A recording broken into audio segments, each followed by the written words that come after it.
Hey, what's going on, guys? Welcome to another Last Cloudia review, and we're going to be looking at Queen Leona. And I just have to mention that this is her third form now. So let's see if she's actually better, or at least equal to the summer version, which I still feel like is like one of the best in terms of just overall just bringing her to most things. Because of her one passive that she's able to ignore resistances +1. So let's see if this is worth it or not. So a lot of mumbo jumbo on her abilities. Some of these things I don't know if they'll even work in actual combat, like this one, knocking people back and then pulling them back in. I don't even know if that'll even work on big enemies. Probably not. But she does have a powerful light combo attack to one enemy. And then finishing attack, damage cap, and then you get 200k, which is pretty good. Obviously, you only want one weapon equipped. That's okay. And if you're not going to be using any MP, so now this is a DPS where if you have a DPS that never uses their MP, well, this is the DPS for that. Because now she uses 3% of her max MP to boost skills and special damage. This is pretty important because it also gives extra attacks, and the biggest thing is that special that gives us 10 hits extra. And remember, you're hitting the finishing attack damage. This is probably only for the last hit, but even still, you're getting more hits in. So this is pretty good. Make sure to only equip one weapon, or else you won't be able to use some of these things in here. And then this one is just damage caps and one weapon equipped. And then when you physical attack, you chance for 50% defense reduction for that one attack, I believe. And deal damage. Chance to break enemy's guard, which is pretty significant, especially in tower, because there's a lot of stuff. I mean, at this point, nowadays, you can pretty much beat them even if they do guard and stuff in the tower, but this is still nice to have. And battle start, restore all allies SET 10 seconds, which is pretty nice because also the arc also has something similar to that, I think. So this is pretty good. She's lacking the versatility that the summer version has, which I like a lot more. This is really strong though. She's gonna be hitting really hard, and she has wholeness of body just like her other form does, so it's good. Times Door, restore all allies SCT 20 seconds, heal all badass ailments, and remove all debuffs, excluding some debuffs. Wow, that's actually very powerful, and it's only 40 MP. This is actually extremely powerful, especially on a DPS. That's actually really good. Wow. So I didn't read that. I was only reading her traits and stuff at first. I didn't read any of her skills yet. So this is already worth it to me. If you're a new player and you pull her, this is extremely powerful, especially since it's free. Like the SC cost is 0. But she learns this. This is really good. If this was only for one ally, it wouldn't be nearly as good, but that it affects all allies, that's incredibly good because it also affects herself. So all allies, that's very nice. That's really impactful, actually. Let's see if she has Goddess Kiss for free. I mean, that'd be crazy if she doesn't have it, I guess, but I mean, it is what it is. What can you do? Kind of a deal. I don't see Goddess Kiss in here, so it looks like that's one thing you're gonna have to get. Now you're gonna need Goddess Kiss so you can get your MP back up. Alright, let's look at some of her abilities here. Focused Will, duration of debuffs 50%, so that's pretty good. The debuffs only last half the time, which is pretty strong. When equipped with a single claw, 40% strength, and then you get a 12k damage cap. Pretty good. Continuous ICT recovery speed, 35% buff effect. So on top of all the other things you're going to be getting for SCT recovery, that's also going to help a little bit. When an ally is incapacitated, give unit a damage. You don't really want to have your ally. I mean, it's going to happen. Like, your allies are going to be incapacitated, but you don't really want to focus on this. This is just something extra. And then when special used, special gauge 25%. And there's no time limit on the effect, by the way, which is actually remarkable. Basically, what that means is that you can save your special for when you need to, and that effect at the end will still be there, which is nice. When weapon equipped, you get special in skill and special damage 10k, and then continuous Grand Brave effect.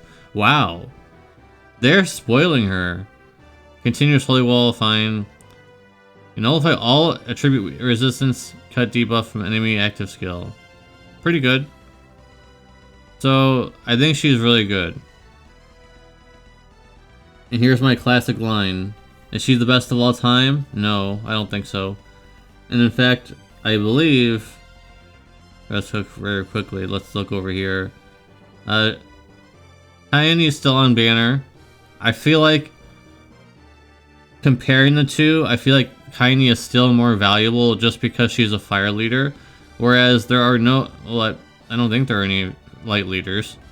There are no light leaders currently, so you'd have to invest in her for the future. Okay, I guess technically he's the light leader. Megius. I kind of knew that he was, but I kind of forgot because I actually haven't used him in a while. But so if you have him, then fine. You can. If you don't have anyone else and you have him, then I guess this is actually a very good pull. Not I guess it is a good pull. She's probably one of the better units that are already in the game. Like 2024 is already really powerful with this unit coming into the game. But if you don't have a proper light team, or if you already have, Lenneth, then there's probably no real reason to go for Leona, this new Leona, especially if you have Lenneth. I feel like Lenneth is still one of the best.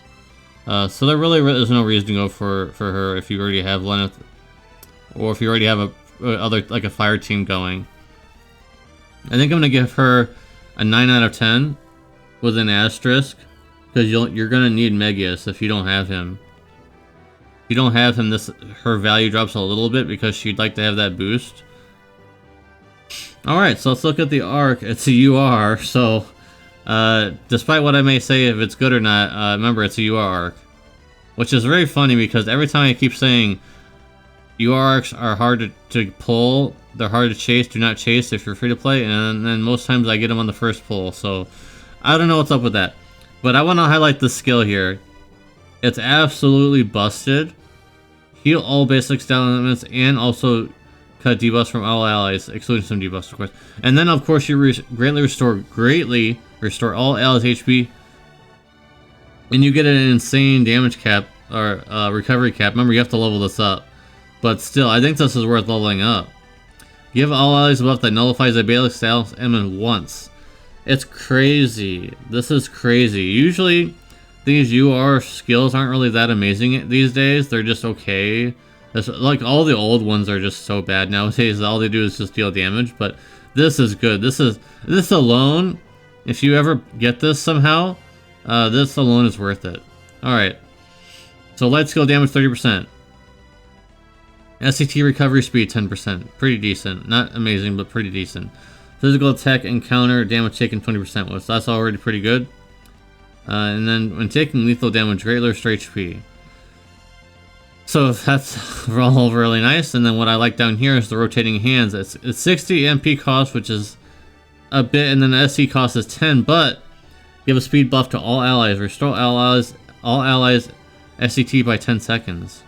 Or just 10 seconds recovery. And then you get a Claw Mega Boost.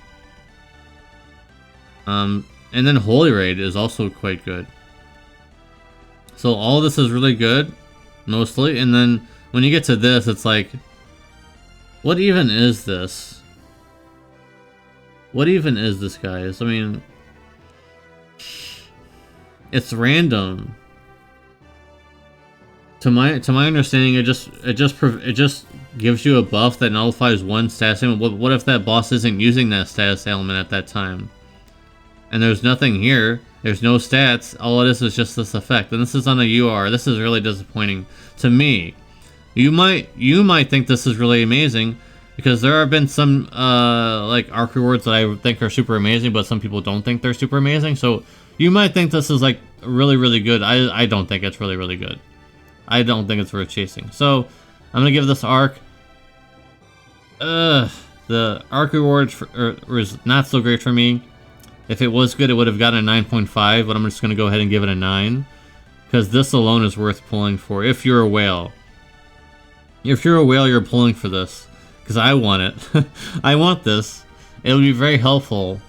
You slap this on your healer, and now you have basically a get out of jail free card.